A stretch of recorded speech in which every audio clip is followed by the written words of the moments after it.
es la justicia para la gente. Cuando estaba pensando en cómo organizar esta discusión, me sentía como en un déjà vu en el 2011, cuando una de las cosas que se afirmaba era: esta justicia no resuelve, esta reforma no resuelve los problemas de la justicia ni del ciudadano de a pie. Creo que entonces hay que arrancar por desvirtuar algunas cosas que se dicen y que, digamos, afectan o debajan un poco el impacto que puede tener esta reforma. La primera, esta por supuesto no es la única reforma que va a solucionar los problemas de la gente, pero sí va a ayudar, como les voy a explicar más adelante. La segunda cosa que se dice, que creo que por lo menos hay que discutirla y no seguirlo hablando impunemente, es que esta es una justicia, una reforma más bien, que no se ha preparado, que no se ha discutido. Lo he dicho en otros escenarios, eso no es verdad.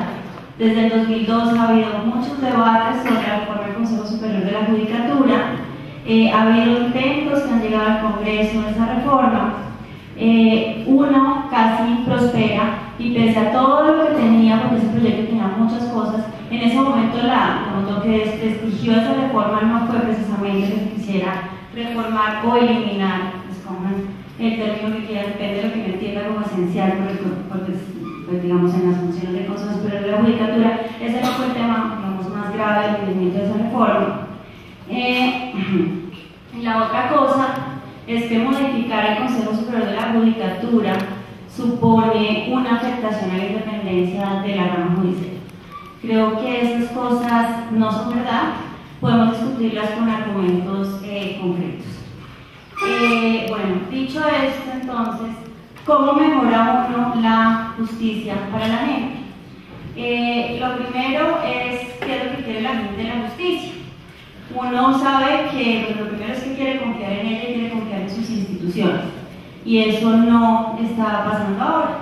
Como saben ustedes, diciembre terminó más bien con un porcentaje de desfavorabilidad del sistema judicial del 83%. En febrero repuntó 75%. Si hoy hicieran la misma medición, creo que podríamos movernos un poquito hacia el aumento. Pero ¿qué pasa? Porque la gente no desconfía en la justicia. Y ahí no viene otra reflexión. En la justicia hay gente muy buena, muy capaz, despachos muy buenos, inclusive grupos de despachos que funcionan muy bien, porque todos saben los esfuerzos que se han hecho en cargas, por ejemplo, y que son modelos y que han sido premiados y reconocidos por los pares. Entonces, ¿por qué si hay personas que trabajan en triple ritmo y por qué si hay subsistemas que funcionan bien, la justicia no está funcionando bien? Viene otro argumento, digamos, el más fácil, es que no hay plata. El país en general no tiene plata para todas las demandas que tiene. Se habla de hecho de una cifra del crecimiento de la demanda de justicia en un 303% versus un aumento de la oferta judicial en un 26%, cifras que, como voy a referir ahora, podrían tener discusiones, porque uno de los efectos que ha tenido el gobierno en la agencia de la rama judicial es el registro y divulgación de la información estadística. Entonces, también son cifras que se repiten, pero que también podrían ser mejor analizadas. Dicho eso, entonces, ¿cómo mejoramos la justicia y cómo hacemos que esos índices de confianza mejoren? La gente la quiere más eficiente, la gente la quiere más proba, la gente la quiere más fácil acceso y la gente la quiere más transparente. Son las hipótesis que uno podría tener. Y en esas hay logros, pero también hay fallas. Y varias de esas se pueden imputar al gobierno y la gerencia de la rama judicial. Para que todos esos objetivos se logren, eficiencia, transparencia, etc., uno puede tener microproyectos o proyectos de gestión. No todo es una reforma institucional, ni todo es presupuesto, ni todo es una norma. Hay proyectos que se pueden poner en marcha. Yo creo que quienes han oído al ministro en otros auditorios pues ya saben que hay un portafolio de 26 proyectos, ninguno o casi ninguno puede ser ejecutado solamente por el Ministerio de Justicia, porque justamente la justicia se ejecuta por fuera del Ministerio de Justicia, y no solamente se ejecuta en la rama judicial, se ejecuta en la misma rama ejecutiva a través de las superintendencias o de las comisarías, que son un perfecto ejemplo, porque son entidades que tienen funciones jurisdiccionales y por donde entra el 70% de la violencia intrafamiliar. Entonces el sistema de justicia es muy complejo, muy complejo. Y queremos incidir sobre todo no solamente sobre la rama judicial. Entonces, para buscar ese mejoramiento y dentro de esos proyectos hay de todo. Hay cárceles, hay cultura de la legalidad, hay temas de acceso a la justicia, de redefinición de las casas de justicia. Hay una herramienta que ya está disponible, se llama legallab.gov.co, en donde se le dice a los ciudadanos en dónde, cómo, si tiene costos, si necesita abogado, puede resolver sus conflictos cotidianos. Hay reformas normativas también, está la reforma del sistema penal acusatorio que ustedes ya han visto que se ha anunciado por parte del Ministerio de la Fiscalía, en donde se incorporaría nuevamente el régimen de pequeñas causas penales. Todos esos proyectos pueden andar, hay varios que de hecho ya han rendido sus primeros frutos. Pero entonces hay otros que de hecho pueden ser un bloque o uno de los bloques más importantes, que es el tema de la tecnología, que es, digamos, bastante diciente de los problemas que tenemos para articularnos con la rama judicial. Y en ese tipo de interacciones es donde uno se da cuenta que una reforma institucional es importante. Cuando se discutió sobre el Consejo Superior de la Judicatura en la Asamblea Constituyente, ustedes saben que no solamente se habló de independencia, de hecho, hay aparte de las actas donde incluso se dice que el Consejo Superior de la Judicatura debería funcionar como una empresa, porque uno de los propósitos que tenía era lograr mayor eficiencia del sistema judicial, y creo que ese ha sido uno de sus puntos más cojos. Creo que uno no puede desconocer el avance del 91 a la fecha, sería injusto. Creo que se ha ganado la independencia, por lo menos respecto del Ejecutivo, que quizás se ha perdido en otros ámbitos. Creo que inclusive se pudo haber ganado en transparencia, pero definitivamente en ejecución o en eficiencia todavía es mucho lo que queda por hacer. Y parte de esos problemas tienen que ver con el diseño institucional de la rama, que hace que sea muy difícil su planeación, su ejecución, su rendición de cuentas y su interacción con otras ramas del poder público. Porque la independencia, insisto, y que perdónenme por repetirlo, la independencia es para fallar, pero en todo caso nosotros somos un mismo Estado y sentarnos a hablar no tiene que ser como sentarnos a hablar como si estuviéramos sentados con el enemigo. La rama judicial tiene que articularse mejor con el Ejecutivo, nosotros también tenemos que mejorar nuestra articulación con la rama, al igual que lo tiene que hacer el legislativo, porque tenemos recursos escasos, porque nos va mejor si planeamos juntos, porque nos va mejor si le rendimos cuentas al ciudadano como Estado y no como institución o como individuos. Entonces, volviendo a esos problemas institucionales que afectan la ejecución y volviendo a ese tema de las TIC, pues les quería poner varios ejemplos de por qué ha fallado el funcionamiento de la rama judicial. Los tenía anotados, pero en la rapidez de la llegada los pertinentes los diré a capela, no nos haremos. Pero bueno. Dentro de las obligaciones, bueno, de los costos que tiene que hacer el gobierno en la rama judicial está la planeación. En la planeación hay muchas deficiencias que en este momento estamos sufriendo. Una es el plan de desarrollo, que creo que amerita una mayor discusión interna, pero también con el resto del Estado. Otra es la generación de estadísticas y divulgación de ellas, y eso se lo digo con pleno conocimiento de las estadísticas menos completas y quizás menos confiables que tienen en este momento todas las entidades que administran justicia, están las de la rama judicial. Son pocas, están poco desagregadas, además para los funcionarios generan cargas grandes de trabajo porque no hay un sistema, digamos, que logre hacerlo en tiempo real. El Sistema Único de Información Estadística, que está previsto en la Ley Estatutaria del 96, que la responsabilidad de la rama al día de hoy no existe. Hay diseños de indicadores, pero no existe. El plan de tecnología de la rama judicial no es una realidad, y esa es una de las principales demandas de los ciudadanos, que ahí lo hacen con nuestros proyectos. Hemos podido avanzar con otras entidades en la ejecución de proyectos, pero cuando uno llega a hablar de tecnología en la rama tiene que hablar con varias unidades, con varios magistrados, y dependiendo del tema que quiera tocar, ustedes saben que acá hay islas, entonces el penal lo maneja una persona, el disciplinario otra, civil otra, y eso hace muy difícil planear y ejecutar. La otra es que no ha habido representación también de las bases, y eso también queremos corregirlo. Hay quienes dicen que no debería haber representación en la rama judicial. Pues representación o no, lo que hay que sí es crear canales para quienes están administrando justicia puedan incidir en la política y en la gerencia, porque son quienes mejor conocen los problemas en el campo. Paro acá, ya se me acaba el tiempo, quiero ser respetuosa. Seguimos con las preguntas.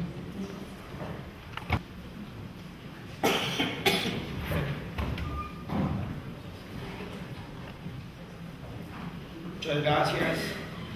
Apreciados magistrados, jueces, administradores de la justicia, miembros de la rama.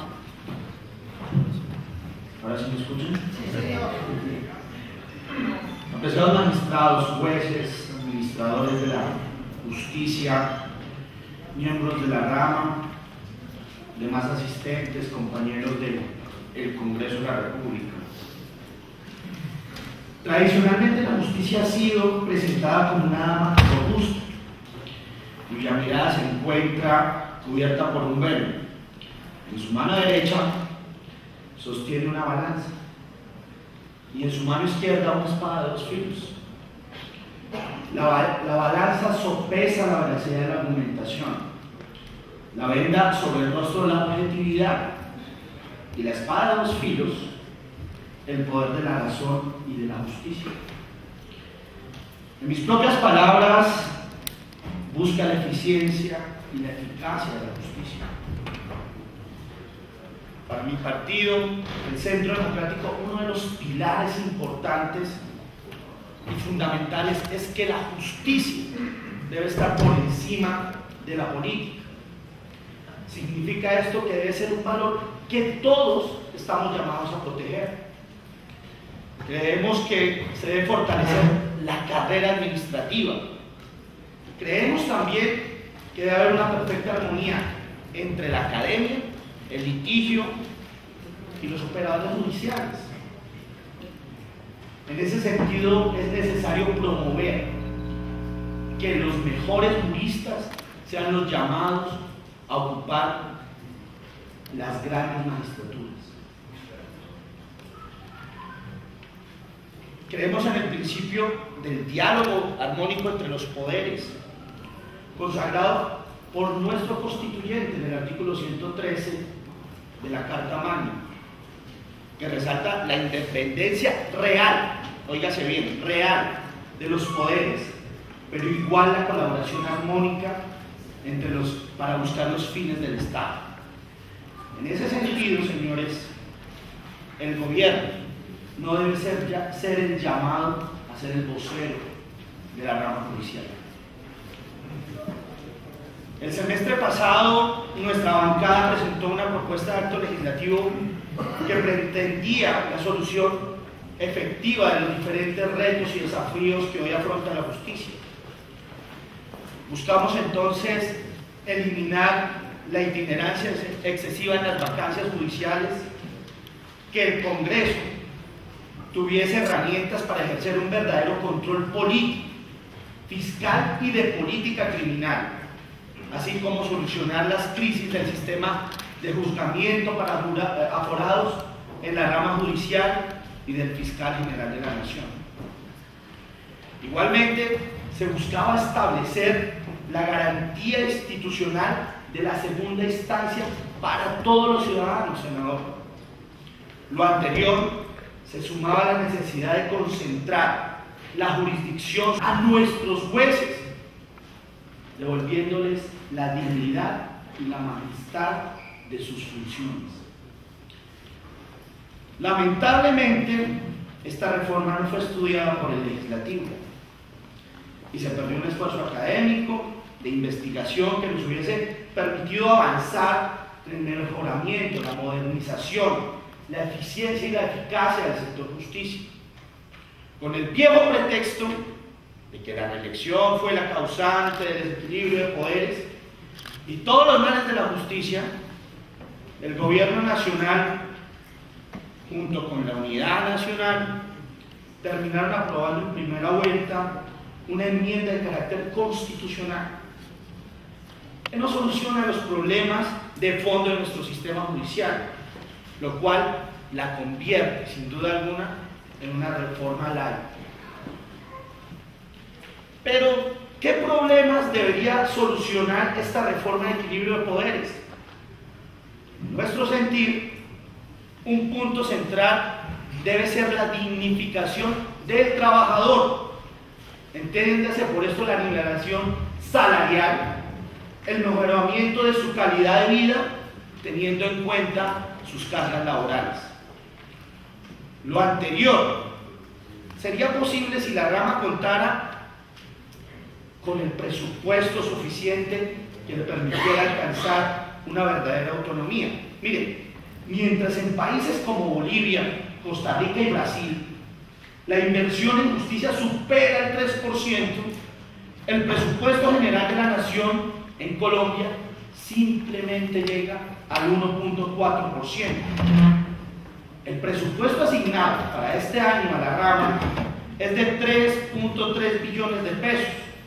Se queda corto frente a la necesidad justificada del sector que demanda 4.5 billones de pesos. El actual proyecto que reforma los artículos 254 y 257 de la Constitución pretende eliminar el Consejo Superior de la Judicatura, reemplazando su sala administrativa por un monstruo burocrático de 3 cabezas de dudosa eficiencia, viceministra, y eficacia.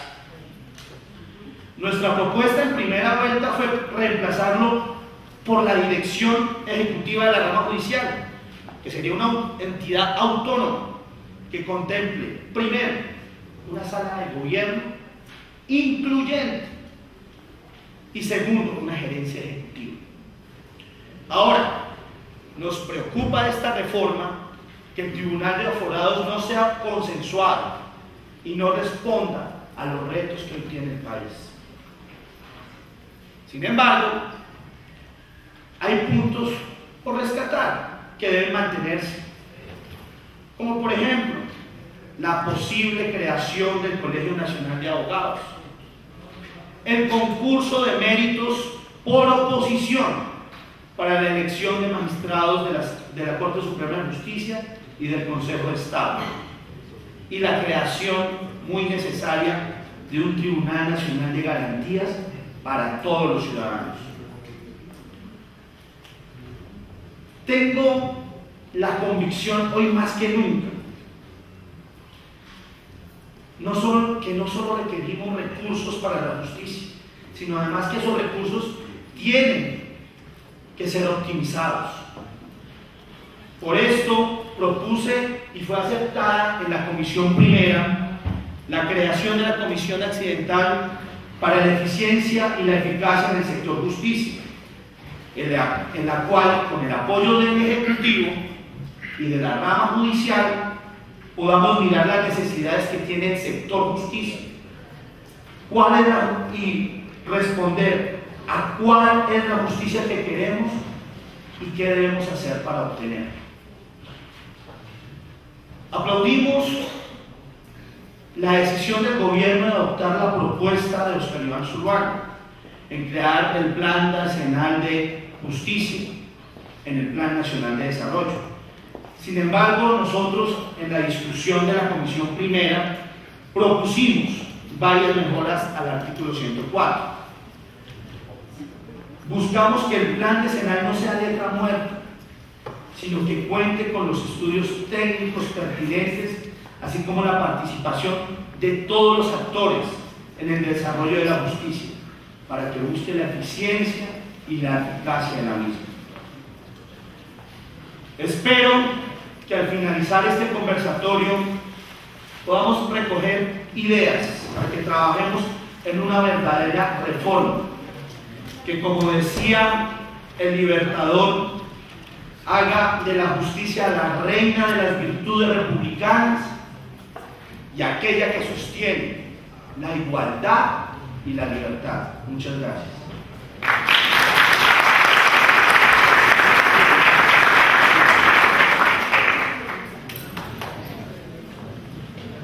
Gracias, doctor Edward. Ahora corresponde los 10 minutos al doctor Óscar Bustamante Hernández, magistrado del Tribunal Superior de Medellín, abogado de la Universidad Javeriana, con maestría en Derecho Económico en la misma universidad, 30 años de servicio a la rama judicial y es fue juez mismo municipal y actual magistrado del Tribunal de Medellín. Adelante. Bueno, muy buenos días a todos y todas. Esto es como una profesión de monja, pues toca rápido porque no hay tiempo. Me reservo el derecho al protocolo. Solamente una cuestión, me encanta la presencia del senador, porque yo tuve la idea de que usted participó en un concurso para magistrado, ¿cierto? Y lo pasó. Iba a ser magistrado y se volvió político y entonces, pues, claro, con alma de servidor público de la justicia. Miren que está acá, demuestra eso. Miren, empezamos. Estamos en un Estado social y democrático de derecho. En un Estado social y democrático de derecho, el funcionario más importante es el juez. Y no solamente desde este esquema de derecho, sino desde antes. Pietro Allero, el gran clásico italiano, decía que uno le quita la honra, la vida, la libertad a las personas que tienen una función como de dioses, y realmente es cierto. En este momento es el alma, el corazón, la fuerza, la vida de la Constitución política. Nosotros somos la Constitución con 10 manos. Y por eso y otras cosas es que la sociedad no le perdona a un juez ningún pecado que siquiera venía. Es decir, porque nosotros encarnamos las virtudes de una sociedad. Ese es el gran pecado, esa es la gran virtud y ese es el gran problema de nosotros. A veces los medios de comunicación son muy injustos con nosotros. Ahora bien, si el juez es el más importante, el funcionario más importante del Estado social y democrático de derecho, la pregunta es, ¿la estructura institucional le permite desarrollar su función como se debe?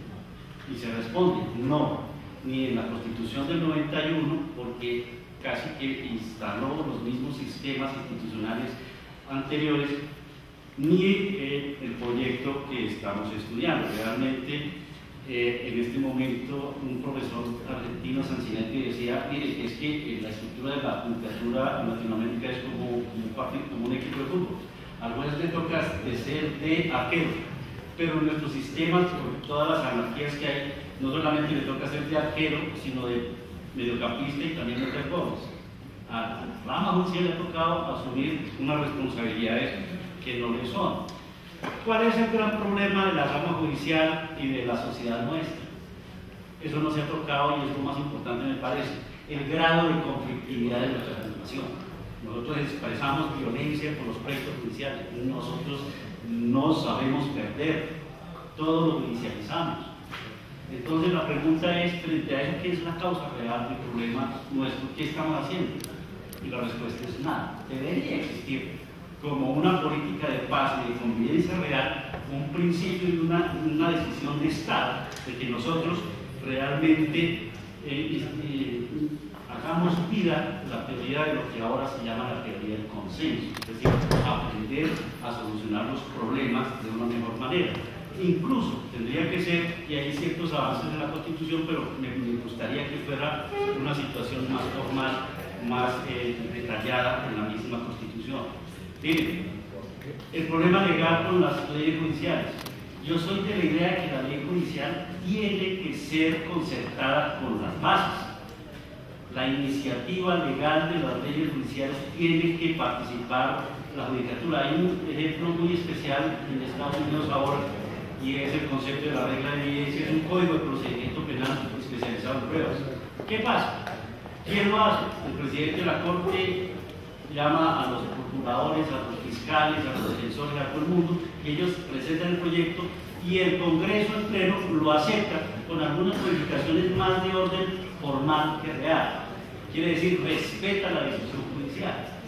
Yo quisiera el sueño que algún día eso pueda ser realidad. Además, una ley judicial es una ley, en mi criterio, por afectar derechos fundamentales, comprometerse de una manera tan delicada de la categoría de una ley estatutaria, porque realmente en un Estado social y democrático de derecho eso es una realidad que se nos tiene, que se tendría que imponer. Ya han dicho la autonomía presupuestal, cualquier reforma sin plata es carreta. Lo mismo el problema de la planificación y el desarrollo de la rama judicial.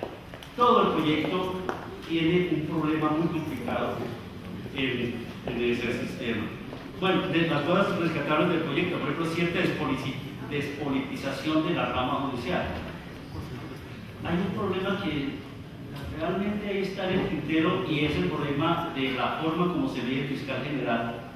Y realmente, sin decir más cosas, él cumple alguna función política y eso no debería ser. Yo soy de la idea de que se cambie la forma de postular al fiscal, que sea salido de las cortes y que lo elija una terna presidente. Me parece que da más garantía de institucionalidad y de respeto.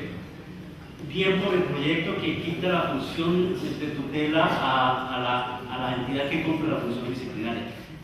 Quien cumple la función disciplinaria no es un administrador de justicia. Realmente por ahí se nos metieron los grandes escándalos del Consejo Superior de la Judicatura, Sala Disciplinaria, y ojalá que eso no exista. La función administrativa, mire, cuando uno ve el proyecto hay nombres, cambian, pero las funciones siguen, cambian los nombres, pero de fundamento no tiene nada.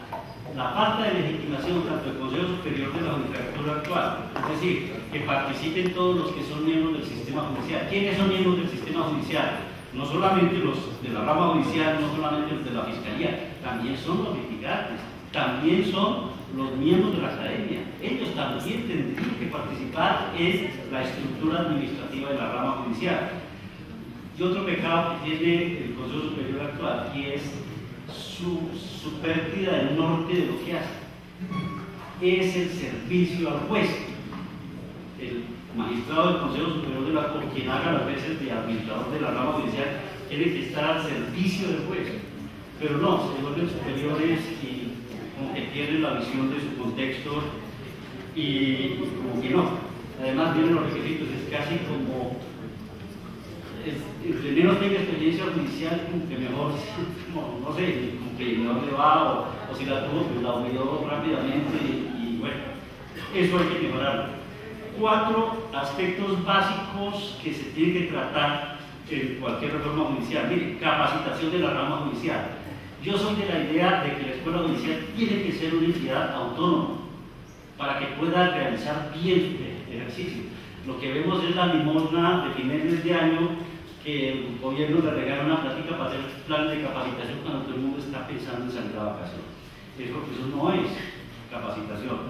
Me gustaría, y esta idea sí me gustaría que la tuviera el propuesto del doctor Andrade, de crear el establecimiento público, programa de la escuela judicial, incluso dentro de la misma reforma constitucional. Ojalá me gustaría, con eso pagaría mucho este esfuerzo.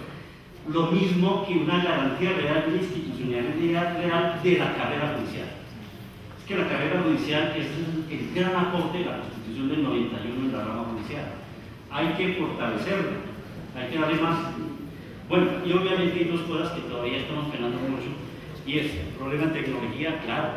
Es evidente que necesitamos, mientras la oralidad, nos metieron en cuenta la oralidad cuando ya el mundo está en el cuento del documento informático. Estamos en reversa. Y obviamente una institución que construya sedes judiciales, mire, el Tribunal de Medellín es una vergüenza como edificio y cada vez con más situaciones caóticas. Enuncio varias que ya me mandaron todo el tiempo. El excesivo centralismo. Las estructuras administrativas de la rama judicial, incluso la actual, es centralista. Hay un excesivo miedo al mérito de las altas cortes que no tiene por qué existir. Debería existir un medio de comunicación de la rama para defender a la rama y para defender lo que hace la rama judicial.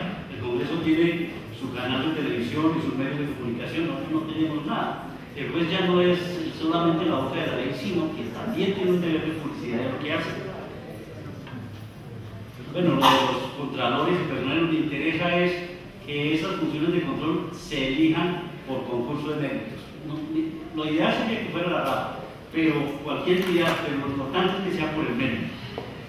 Otra cosa de la rama judicial que es importante, el principio acusatorio. Es que es increíble que para procesos disciplinarios, fiscales, sea por sistema inquisitivo y el penal por sistema acusatorio. Una decisión de Estado real y seria impondría que fuese el sistema del principio acusatorio para todos los procedimientos sancionatorios.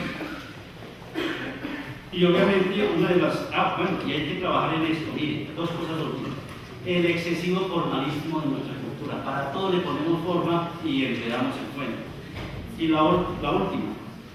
Nadie está pensando el protagonismo de la rama judicial frente al proceso de paz. La justicia transicional la va a aplicar la judicatura.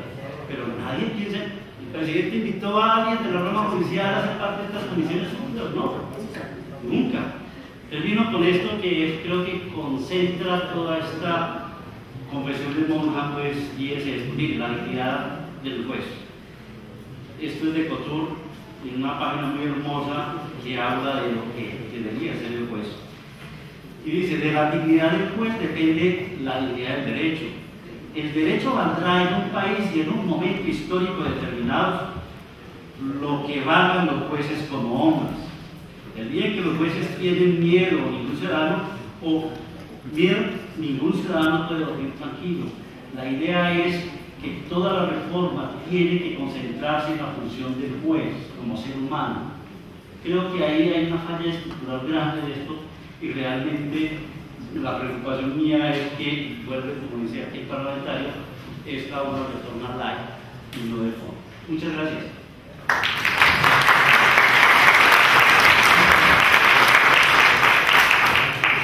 Gracias, doctor Bustamante. Corresponden los siguientes 10 minutos al doctor Romelio Díaz Daza Molina, magistrado de la Sala Administrativa del Consejo Seccional de la Judicatura del Meta, abogado de la Universidad Libre, con maestría en Ciencias Políticas de la Universidad Javeriana, docente de posgrado de la Universidad Sergio Arboleda y presidente del Consejo de la Judicatura de Colombia, del Colegio de la Judicatura de Colombia. Adelante, doctor, le ruego se den en cuenta los avisos.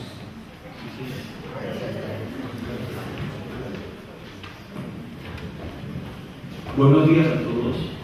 Muchas gracias al Tribunal Superior de Bogotá por habernos invitado al Colegio de la Judicatura de Colombia. El Colegio de la Judicatura, el manifiesto, es una organización que se creó hace 2 años en la ciudad de Cartagena y se creó como una organización para la construcción colectiva del conocimiento y al mismo tiempo para la contribución de todos estos procesos y acompañamiento, procesos de reforma que anticipo desde ya, nosotros entendemos y somos conscientes la necesidad de reforma que requiere la rama judicial de manera integral. Somos magistrados agremiados de las salas administrativas y disciplinarias de los consejos seccionales de la judicatura del país. Como consejo de la judicatura yo tengo una hoja de ruta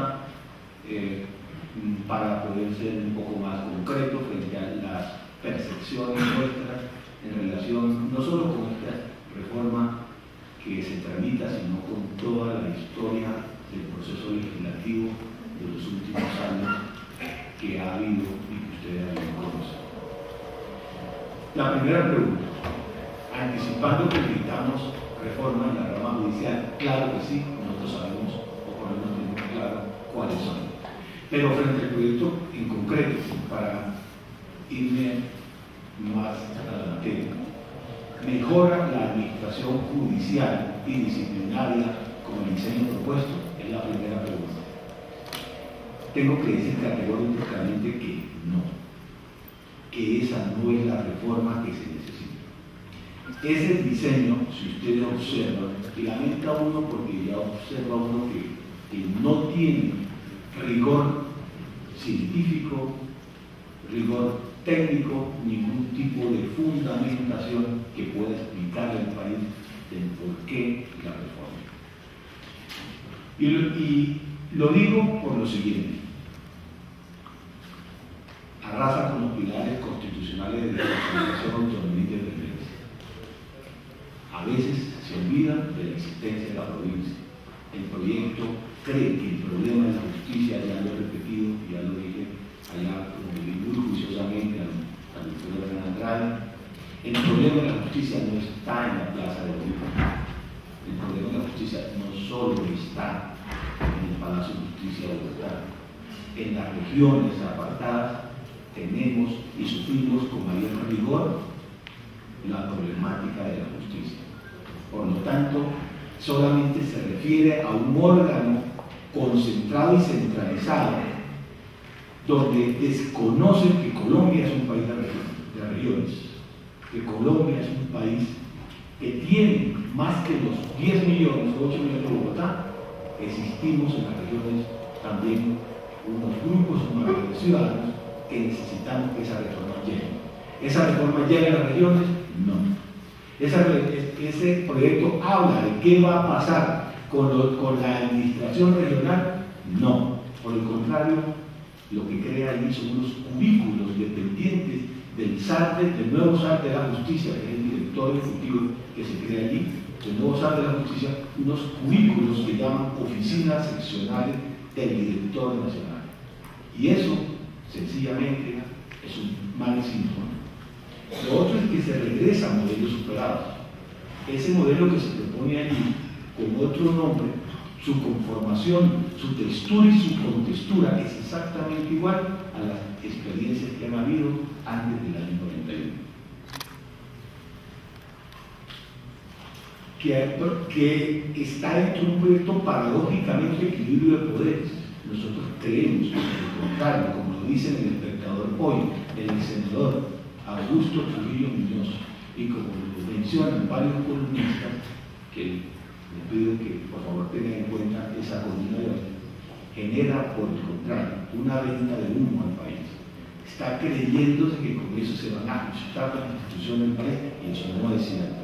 No existe ningún equilibrio. El único equilibrio que uno ve es la presencia del ministro en el nuevo órgano de gobierno de la rama judicial, que al fin y al cabo, con la itinerancia y la no permanencia y la no especialidad de los integrantes dentro de ese seno, pues realmente son los que van a definir en últimas el rumbo de la rama judicial, y eso en estos momentos puede ser muy bueno por los ministros que actuales tenemos, pero no sabemos mañana qué tipo de presiones y qué tipo de manipulaciones van a existir desde la cúpula del Ejecutivo insertado dentro de la rama judicial.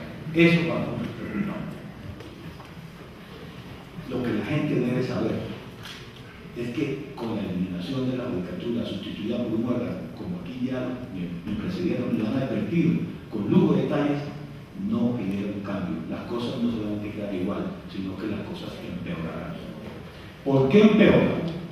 Porque desconocen, cuando la viceministra hizo una advertencia, que el gobierno y la administración judicial constituida hoy por hoy puede ser viable. ¿Por qué no ha funcionado como se quiere el nuevo modelo de administración y de gobierno actual? Sencillamente porque la estructura que se estableció con la ley estatutaria no fue la mejor. Porque la concentración con que se consiguió que el constituyente quiso no fue lo mejor. Porque la sentencia de la Corte Constitucional no lo estableció sino como una organización hermana de las Cortes. Eso empeoró la situación. Entonces el tema está en no partir del rasero de construir o reconstruir desconociendo los logros y lo que se ha avanzado en la rama. Aquí lo han dicho, ha habido muchos avances. Entonces, ¿por qué no partir de lo que está constituido para ajustarnos? ¿Por qué? Porque al país se le vende mucho mejor la idea que eliminando sencillamente se produce un cambio en la justicia para la gente, y eso es lo que menos ocurre, porque a la gente no le interesa esta reforma, Porque lo que se cree es que la rama judicial está constituida para nosotros como funcionarios, y no es así, o empleados. La rama judicial está constituida para el usuario, para la gente. Y eso no lo va a mejorar, y lo voy a explicar por qué. El cambio de la ley estatutaria a gritos se ha pedido, tiene 20 años. La ley estatutaria dijo en el artículo 104 que debía existir una ley ordinaria laboral. Se tramitó, nadie se preocupó por ello. Que una ley de carrera judicial, y mientras tanto seguimos con decretos de 50 años atrás que todavía no están vigentes, nadie lo tramitó, nadie se preocupó por ello. Luego, entonces no se desarrollaron esos pilares constitucionales que ahí mencionamos. Fortalecer el gobierno y la jurisdicción disciplinaria. La gente le tiene miedo de decir que le puede fortalecer y revisar en la sala disciplinaria. Claro que sí. Lo que está haciendo la reforma es cambiarle de nombre, es cosmética. Está sencillamente poniéndole requisito magistrado de corte. Y está diciendo que hagan lo mismo. Estamos vendiendo al país una idea que no es cierta. Y es que va a haber reforma disciplinaria cuando se está cambiando de misma y sencillamente va a cumplir menos funciones. Ahora, si tiene funciones, requisitos de magistrado de corte, cuéntenle al país por qué entonces no conoce el tema. ¿Por qué? Yo no digo que no se la quiten, pero que digan las razones. Lo otro es la revisión de los perfiles constitucionales de todas las cortes y de nosotros también, y de los empleados. ¿Cómo se echa un sistema oral a funcionar con un modelo de gestión del siglo XVIII? Se necesita escribiente citador en un sistema que se cita registrado, se necesita escribiente en un sistema que es oral, se necesita oficial mayor cuando ya no hay campanas, secretario, ¿para qué? Si lo que necesitamos es un director de despacho con competencia en gestión y administración. Eso es lo que necesita el país, una revisión integral de la rama judicial. Lo mismo los sistemas jurídicos que se requieren que sean fuertes, con principio de estabilidad presupuestaria. ¿Cómo es posible que se haya implementado una serie de sistemas jurídicos en el sistema de la Nación? A mí me tocó implementar como la viceministra de Costa en el sistema acusatorio de nuestro distrito, que es de 5 departamentos. Y lo primero que me dijeron es: implementenlo. Digan cómo van a quedar las unidades judiciales, los circuitos, cómo van a hacer las apelaciones, cómo van a quedar los jueces, pero no hablan. Eso no es responsable. ¿Cómo tramitan sistemas jurídicos de oralidad? Sí, claro. Y después viene la pugna entre el gobierno, la tesorería y el Ministerio de Hacienda para que manden los recursos que nunca llegaron. Tocó suprimir una cantidad de jueces de pueblo para poder implementar el sistema jurídico en mi departamento. Digo porque yo soy el responsable de la implementación, porque la judicatura me dijo: lo que se haya que hacer en el distrito suyo, usted responde. Usted nos dan el proyecto, diga cómo queda, y nos tocó hacer de tripas corazón. Eso no puede ser responsable. Y ahí es donde el Consejo de Judicatura y la rama judicial sale a responder al país de lo que no tiene poder. Lo mismo el tema del militar. Nadie habla del militar en la rama judicial, que no existe cuando yo estuve en una entidad que sí existe. La reforma es inoportuna de cara al posconflicto. Ya vamos a un posconflicto y una reforma de esta, ¿para qué? Si muy probablemente que bajar otra vez. Carencia de elementos de juicio de reforma, estructura que advierte voluntarias colisiones, y no me voy a detener en ello porque ya lo dijeron, una cascada de instancias. Es un ejemplo de un juego sal de la justicia, de otro sal de la justicia, por encima de las cortes, director que va a manejar 25.000 datos, ni siquiera la fiscalía, y un centralismo excesivo, contrario a lo que dicen los pilares constitucionales. Por eso les solicito al gobierno, aquí por intermedio del senador del Congreso, hay que retirar esos artículos del Proyecto de Poderes y tenemos que sentarnos para la construcción de una reforma integral, pero para una mejor justicia, no para nosotros, para el ciudadano colombiano. Muchas gracias.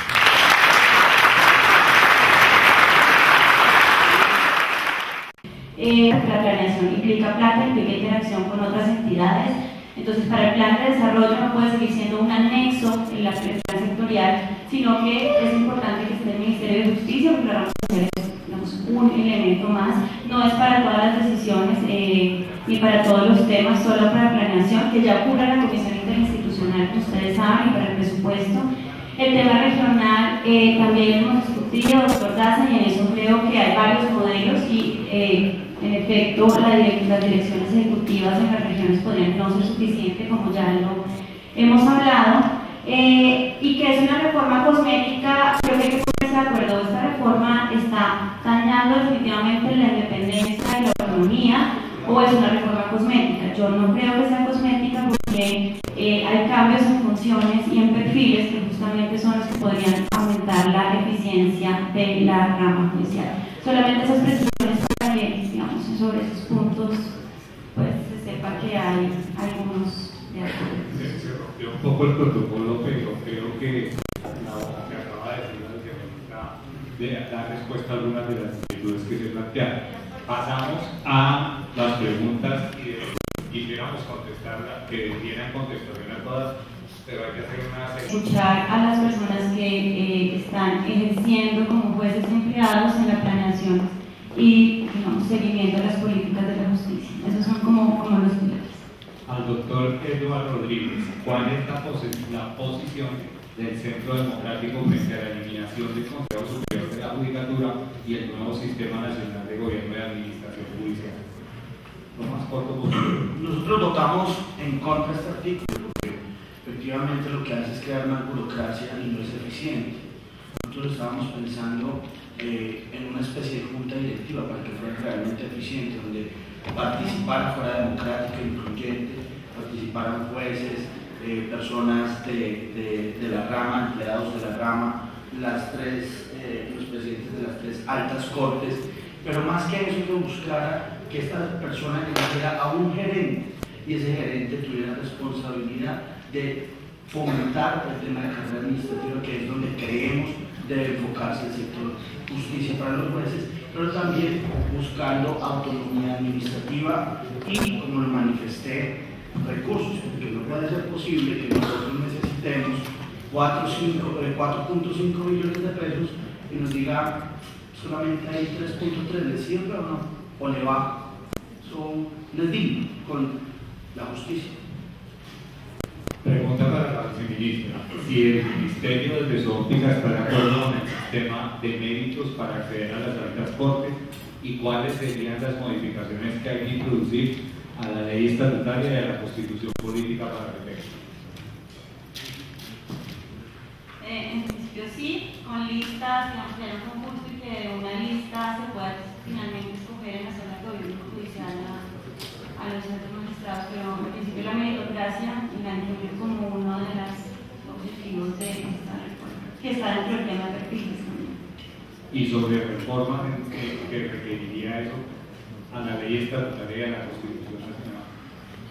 Pues digamos, entrar ahorita en el detalle de cuáles son las reformas a la ley estatutaria que se derivarían, pues no puedo hacerlo, pero sí les puedo decir que en paralelo al estudio que estamos haciendo de la reforma constitucional, estamos viendo qué cosas quedarían sueltas el día que entre esa reforma en vigencia y que tendrían que quedar apuntaladas en la Constitución, y aquellas otras que tendrían que desarrollarse en la ley estatutaria. Entonces internamente se está trabajando en el desarrollo de esa, pues en una primera versión de los temas que tendrían que irse adelantando y discutiendo con las personas que saben de ellos. Como gestionaron a la viceministra con las preguntas, realmente todas están dirigidas. La pregunta es si desde el Ministerio de Justicia se conoce la práctica diaria, el día a día de nuestros despachos judiciales y de qué manera se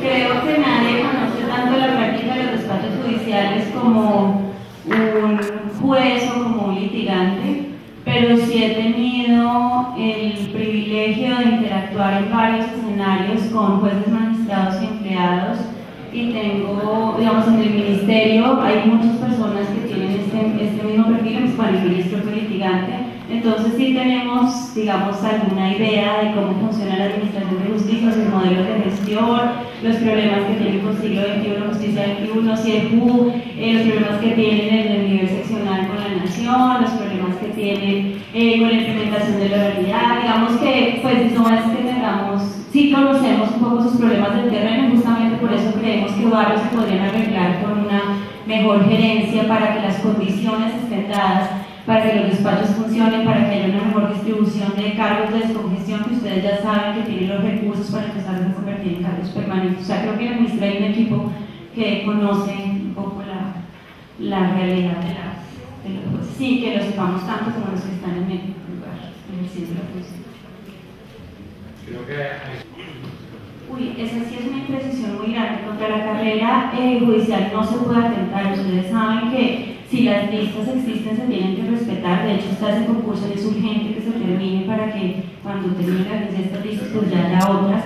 Siempre que haya carreras se debe respetar. De hecho, entiendo que inclusive para cargos de descongestión no está ocurriendo, pero se debería respetar la lista de elegibles. No podría el director ejecutivo ni nadie que tenga función, ni siquiera el director ejecutivo, la dirección ejecutiva, la dirección de la magistratura, es que tienen también esas funciones, digamos, se reparten las funciones entre los dos, obviar la carrera, eso sería inconstitucional.